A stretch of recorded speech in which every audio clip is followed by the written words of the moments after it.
ইয়াজুজ ও মাজুজ পৃথিবীর সবচেয়ে ভয়ঙ্কর, রহস্যময় এবং ধ্বংসাত্মক এক জাতির নাম। ইয়াজুজ ও মাজুজ এরা কে, কোথা থেকে এসেছে, আজ পর্যন্ত কোথায় লুকিয়ে আছে, জুলকারনাইন কিভাবে তাদের আটকে দিয়েছিলেন, আর সবথেকে ভয়ঙ্কর প্রশ্ন, ইয়াজুজ মাজুজ কবে বের হবে, কিভাবে বের হবে, আর তারা বের হওয়ার পর দুনিয়ায় কি ধ্বংস নামাবে। বন্ধুরা, আজকের এই ভিডিওতে আপনি জানবেন ইয়াজুজ ও মাজুজের সৃষ্টি ও ইতিহাস, তাদের বংশধারা ও কিভাবে তারা আদম আলাইসাল্লাম এর সন্তান, তাদের ভয়ঙ্কর শক্তি ও সংখ্যা, জুলকারনাইনের দেয়াল কিভাবে তাদেরকে আটকে রেখেছে, কখন এবং কিভাবে সে দেওয়াল ধ্বংস হবে ও ইয়াজুজ মাজুজ বেরিয়ে আসবে। রাসূলুল্লাহ সাল্লাল্লাহু আলাইহি ওয়াসাল্লাম ও কুরআনে ইয়াজুজ মাজুজ সম্পর্কে বর্ণনা, ঈসা আলাইহিস সালামের যুগে তাদের ধ্বংসের বিশাল ঘটনা।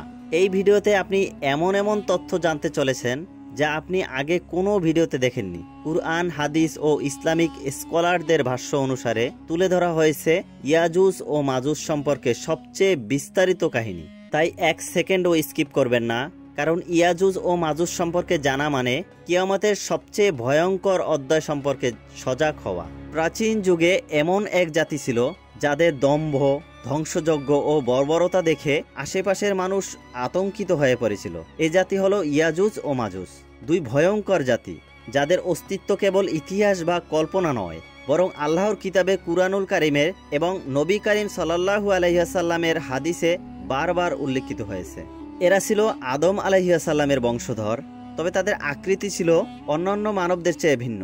বর্ণনা অনুযায়ী এরা খর্বকায়, চওড়া মুখ বিশিষ্ট, চোখ চ্যাপ্টা ও চুল কোকড়ানো। কেউ কেউ বলেছে তাদের শরীর চওড়া এবং তারা এতটা সংখ্যায় ছিল যে আকাশের নিচে যেন তাদের সীমা ছিল না। হাদিসে এসেছে কিয়ামতের দিন প্রতিটি মানুষের জন্য 999 জন ইয়াজুজ মাজুজ থাকবে, এতটাই সংখ্যা। এরা প্রাচীন এক যুগে বসবাস করত উত্তরের দিকে ককেসাস পাহাড় ও দুটি বড় পর্বতের মধ্যবর্তী এক ভূখণ্ডে। সে সময় এদের বর্বরতা এতটাই বেড়ে গিয়েছিল যে আশেপাশের শান্তিপ্রিয় জাতিরা তাদের থেকে রক্ষা পেতে মহান শাসক জুলকারনাইনের শরণাপন্ন হন। জুলকারনাইন এক মহান বাদশাহ ছিলেন, যিনি আল্লাহর পক্ষ থেকে পরিচালিত এক ন্যায়বান শাসক ছিলেন। তিনি একে একে বহু জাতিকে ন্যায় বিচার দিয়েছেন, সত্য প্রতিষ্ঠা করেছেন এবং আল্লাহর হুকুম অনুযায়ী দুনিয়া জুড়ে সফর করেছেন। তার রাজত্ব পূর্ব থেকে পশ্চিম পর্যন্ত বিস্তৃত ছিল। এক সময় তিনি একটি বিশেষ অঞ্চলে এসে পৌঁছালেন, যেখানে দুটি পর্বতের মাঝখানে অবস্থিত একটি দুর্গম জনপদ ছিল। এই জনপদের মানুষ ছিল সরল স্বভাবের, অসহায় ও অত্যন্ত আতঙ্কিত, কারণ এই অঞ্চলের ঠিক পেছনেই বসবাস করত এক ভয়ঙ্কর জাতি, ইয়াজুজ ও মাজুজ। এই দুই বর্বর জাতি মাঝে মাঝেই প্রাচীর ডিঙিয়ে এসে ধ্বংস চালাতো এই জনপদে। জুলকারনাইন যখন সেখানকার সীমান্তে পৌঁছালেন, তখন এলাকাবাসীরা তাকে দেখে ভীত সন্ত্রস্ত হয়ে পড়লেন। তারা বুঝতে পারছিল না এই সেনাবাহিনী তাদের জন্য আশীর্বাদ নাকি আরও বিপদের বার্তা। তারা কিছু বলতে চাইলেন, সাহায্যের আবেদন করতে চাইলেন, কিন্তু বড় এক সমস্যা দেখা দিল, ভাষার সমস্যা।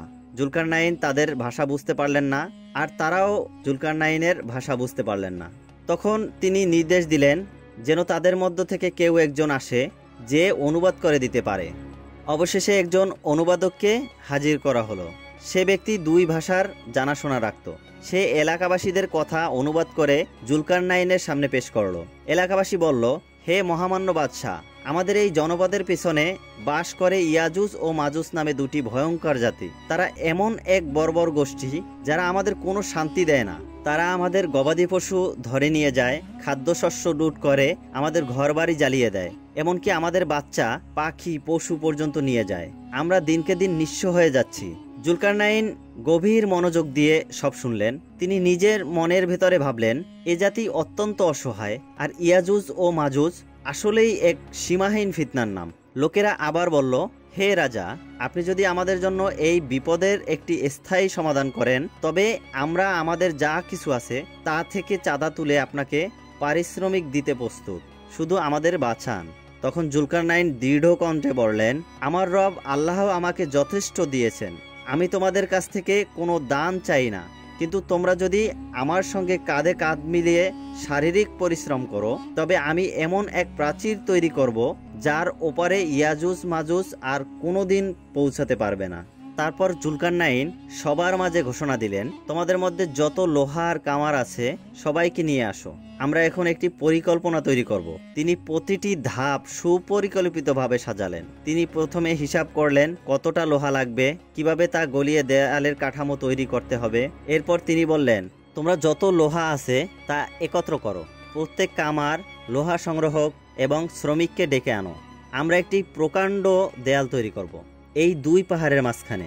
লোহা একত্র করার পর জুলকারনাইন নির্দেশ দিলেন, লোহার বড় বড় টুকরা এনে পর্বতের মাঝখানে স্তরে স্তরে সাজিয়ে রাখো, যতক্ষণ না একটি পাহাড়ের উচ্চতার কাছাকাছি পৌঁছায়। এরপর তিনি বললেন, এখন আগুন জ্বালাও, ফু দাও যাতে লোহা গলে যায়, প্রত্যেক শ্রমিক, প্রতিটি মানুষ ফু দাও, যেন আগুন জ্বলতে থাকে। লোহা যখন লাল হয়ে গলতে শুরু করলো তখন জুলকারনাইন বলল, এখন গলিত তামা নিয়ে এসো এবং এই গলিত লোহার উপর ঢেলে দাও যেন এটি শক্তভাবে জমে যায়। তিনি লোহা ও তামা গলিয়ে দুই পাহাড়ের মাঝখানে এক বিশাল মজবুত দেয়ালের তৈরি করেন।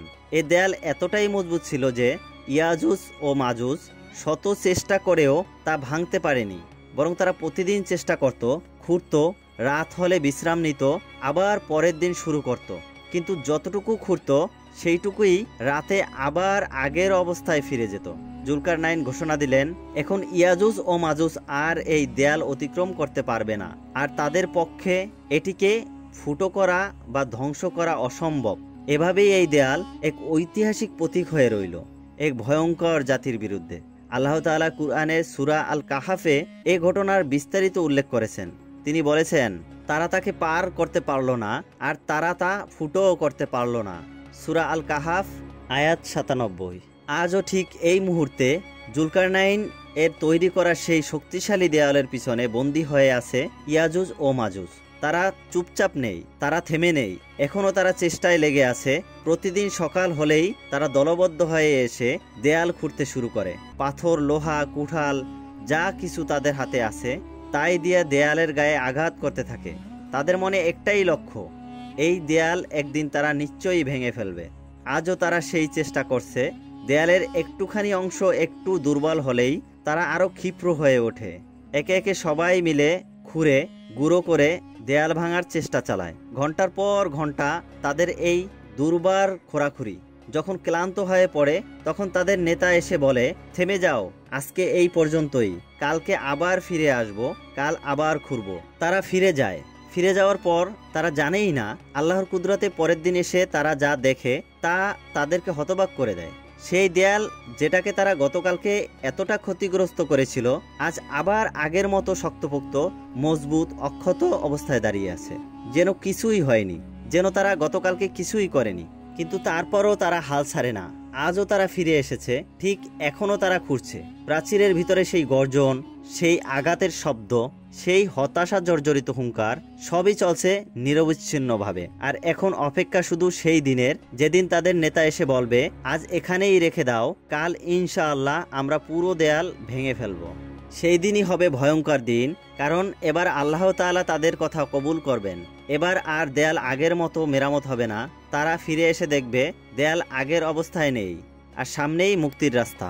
সেদিনেই দেয়াল আর তাদের থামাতে পারবে না। তারা ছুটে বেরিয়ে পড়বে পৃথিবীর বুকে, আর তখনই শুরু হবে মানবজাতির ইতিহাসের সবচেয়ে ভয়ানক বিপর্যয়। একবার তারা বেরিয়ে আসবে, তখন তারা পৃথিবীতে ছড়িয়ে পড়বে ঝড়ের বেগে। তারা সবকিছু ধ্বংস করবে, পাহাড় কেটে ফেলবে, গাছ উপড়ে ফেলবে, নদী শুকিয়ে ফেলবে, এমনকি মানুষকেও খেয়ে ফেলবে। কিছু কিছু বর্ণনায় এসেছে তারা এতটাই নিষ্ঠুর হবে যে কোনো বাধা মানবে না। রাসূলুল্লাহ সাল্লাল্লাহু আলাইহি ওয়াসাল্লাম বলেছেন, তারা তাবারিয়া হ্রদ থেকে পানি পান করতে করতে তা শুকিয়ে দেবে। তাদের প্রথম দল হ্রদ থেকে পানি খেয়ে ফেলবে, আর শেষের দল এসে বলবে, এখানে তো কখনো পানি ছিল না। তাদের সংখ্যা এত বেশি হবে যে কেউ কেউ বলেছে তারা মাথার উপরে আকাশের দিকে তাকিয়ে তীর ছুঁড়ে বলবে, আমরা আকাশ জয় করেছি। আর আল্লাহ তাদেরকে পরীক্ষা করার জন্য সেই তীরে রক্ত লাগিয়ে ফিরিয়ে দেবেন, যেন তারা ভাবে তারা আকাশ অধিকার করে ফেলেছে। ইয়াজুজ ও মাজুজ যখন এই পৃথিবীতে বেরিয়ে আসবে, তখন তাদের ধ্বংসের শক্তি কেউ ধারণ করতে পারবে না। দুনিয়ার এক প্রান্ত থেকে আরেক প্রান্তে তারা ফিতনা ছড়াবে। মানুষ পালিয়ে যাবে পাহাড়ে, উপত্যকায় ও গুহায়। এমন সময় আকাশ থেকে অবতরণ করবেন একজন মহান পুরুষ, ঈসা ইবনে মরিয়ম আলাইহিস সালাম। তিনি এসে একত্রিত করবেন ঈমানদারদের, তাদের নিয়ে তিনি আশ্রয় নেবেন একটি উঁচু পাহাড়ে। হাদিস অনুযায়ী সেই স্থান হবে তুর পাহাড়। সেখানে ঈসা আলাইহিস সালাম রাত দিন আল্লাহর কাছে কাঁদতে কাঁদতে দোয়া করবেন, হে আল্লাহ, আপনি তো দুনিয়ার প্রতিপালক, আপনি সব কিছুর মালিক, আপনি আমাদের রক্ষা করুন এই ভয়ঙ্কর জাতি ইয়াজুজ ও মাজুজের হাত থেকে।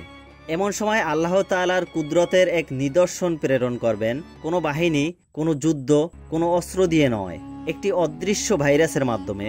এমন এক ভাইরাস যা তাদের গলায় আক্রমণ করবে, যেন কারো শ্বাস রুদ্ধ হয়ে যাচ্ছে, যেন কারো ঘাড় শক্ত হয়ে যাচ্ছে। এটি হবে এমন এক ছোঁয়াচে রোগ যা একজন থেকে আরেকজনের দেহে দ্রুত ছড়িয়ে পড়বে। ঘন্টার মধ্যেই তাদের বিশাল বাহিনী এই ভাইরাসে আক্রান্ত হয়ে মরতে শুরু করবে। কয়েক ঘন্টা পরে পৃথিবীতে এমন কোনো জায়গা থাকবে না যেখানে ইয়াজুজ ও মাজুজের লাশ পড়ে নেই। এক একটি উপত্যকা, এক একটি সমতল ভূমি, পাহাড়ের কিনারা, সব জায়গায় ছড়িয়ে ছিটিয়ে পড়ে থাকবে তাদের গলিত মৃতদেহ। পৃথিবী ভারী হয়ে যাবে তাদের পচা গন্ধে, বাতাস হবে দূষিত, নিঃশ্বাস নেওয়া হয়ে যাবে কষ্টকর। তখন ঈসা আলাইহিস সালাম আবারও আল্লাহ তাআলার দরবারে দোয়া করবেন, হে আল্লাহ, আপনি তো পরিশুদ্ধকারী, আপনি আমাদের এই দুর্গন্ধ ও গলিত লাশ থেকে মুক্ত করুন। আল্লাহ তাআলা এবার পাঠাবেন তার আরেক সৃষ্টি, এক প্রকার পাখি, যাদের গলা হবে উটের গলার মতো লম্বা আর নখ হবে বিশাল বড় বড়।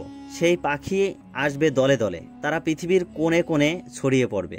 ইয়াজুজ মাজুজের সমস্ত মৃতদেহ উঠিয়ে নিয়ে যাবে। প্রতিটি পাখি বিশাল বিশাল লাশ বহন করে চলে যাবে এমন এক অজানা জায়গায়, যেটা শুধু আল্লাহই জানেন। এরপর আল্লাহ তাআলা মুষলধারে বৃষ্টি বর্ষণ করবেন। সেই বৃষ্টি হবে একটানা, প্রবল এবং পরিশোধনকারী। সেই বৃষ্টি ধুয়ে মুছে দেবে সব দুর্গন্ধ, অপবিত্রতা, পচা রক্ত ও গলিত শরীরের চিহ্ন। পৃথিবী আবারও হবে নতুন, পরিষ্কার, একটি আয়নার মতো ঝকঝকে। এবার শুরু হবে আল্লাহর তাআলার রহমতের যুগ। চারিদিকে শান্তি, বরকত ও সুখ ফিরে আসবে। মাটি এত উর্বর হয়ে যাবে যে যা আগে 10 বছরেও হতো না, এখন তা হবে এক মৌসুমে। একটি ডালিম অর্থাৎ আনার এত বড় হবে যে পুরো একটি পরিবার তার থেকে তৃপ্ত হয়ে খেতে পারবে। একটি ডালিমের খোসা এত প্রশস্ত হবে যে 10 জন মানুষ একসাথে বসে তার ছায়ায় আশ্রয় নিতে পারবে। দুধবর্তী উট একবার দুধ দিলে পুরো একটি গ্রামের জন্য তা যথেষ্ট হয়ে যাবে। এমন বরকতের যুগ হবে যা মানবজাতি কখনো দেখেনি। এ সময়ই হবে ঈসা আলাইহিস সালাম এর নেতৃত্বের পৃথিবীর সর্বোচ্চ শান্তি ও বরকতময় সময়। মানুষ আবারও ফিরে আসবে আল্লাহর পথে, সব জুলুম, সব পাপ দূর হয়ে যাবে।